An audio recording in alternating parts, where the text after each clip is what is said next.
बिल्कुल सारे हिंदुस्तान में गोलकुंडा किले में मस्जिद को कुफल डाल के रखे, कुतुब मीनार की मस्जिद बंद, चार मीनार की मस्जिद बंद।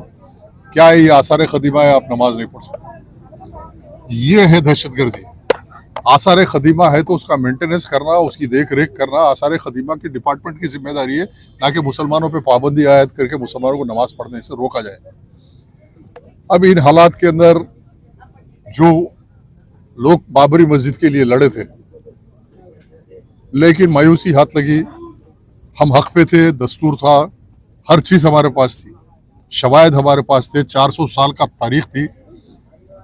सुप्रीम कोर्ट का फैसला था कि खुदवाई की बुनियाद पे मिल्कियत का फैसला नहीं किया जा सकता, जस्टिस वेंकटाचलैया के 11 रुकनी बेंच का जज।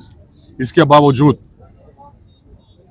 इलाहाबाद हाई कोर्ट से एक ऑर्डर आया कि खुदवाई करके देखो कि मस्जिद के नीचे क्या है, और इसमें बहुत बड़ी साजिश हुई। और उस टाइम पे भी हमने मुखालिफत किया था कि खुदवाई की बुनियाद पे किसी मिल्कियत का फैसला नहीं किया जा सकता, ये सुप्रीम कोर्ट का अहकाम है। लेकिन इसके बावजूद बाबरी मस्जिद को खोद के फर्जी शवायद निकाले, जिसके पास कोई शवायद नहीं थे राम जन्मभूमि के। और उसके बाद मुसलसल इलाहाबाद हाई कोर्ट का जजमेंट, फिर सुप्रीम कोर्ट का जजमेंट, सारे मुल्क में एक वबा फैला दी गई कि मुसलमान घर के बाहर निकलने से डरने लगा। गाँव गाँव खरिए खरिए में जहाँ बिल्कुल अकलियत में मुसलमान रहते, उनके घरों पर जाके दहशतगर्दी की गई। फैसला आया, फिर मंदिर बना दी गई, प्राण प्रतिष्ठा के नाम पे प्राइम मिनिस्टर जाके वहां पे सजदा रेज हो गया, तमाशा मचाया। ये जजात के वारिस आप है, कोई मुतवली है ना कोई कुछ है। ये सब धंधे बंद करना है तो मुसलमानों को अपनी जजात के निगरानी के लिए आगे बढ़ना होगा। पढ़े लिखे नौजवानों को वक्त निकालना होगा, वक्फ करना होगा।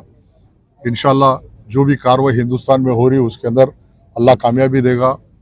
आज कम से कम 15 से 20 लाख करोड़ रुपए के औकाफ के जजात है। ऑफिशियली 9 लाख एकड़ है, 9 लाख एकड़ जजात है साहब। कोई 9 गज जमीन नहीं देते किसी को। अगर पड़ोसी चबूतरा बनाया तो हम निकल के लड़ते, लेकिन 9 लाख एकड़ जमीन के लिए, जिस कौम के लिए बुजुर्ग वफ करे, लड़ने के लिए तैयार नहीं है, तो ये अफसोस और शर्म की बात है। उन कायदीन जिम्मेदार है जो गुज़िश्ता 70 साल में मुसलमानों में एहसास पैदा नहीं किए कि तुम्हारे वारिसों ने तुम्हारे लिए 9 लाख एकड़ और 15 से 20 लाख करोड़ का असासा। बहरहाल शिकायतें बहुत है, लेकिन हालात ये है कि अब कोई बगैर इंतशार के काम करना और सब एक प्लेटफॉर्म पे आके एक नुकात पे काम करना कि ये वक्फ बिल को नाकाम करना है, पार्लियामेंट में इसको विड्रॉ कराना है।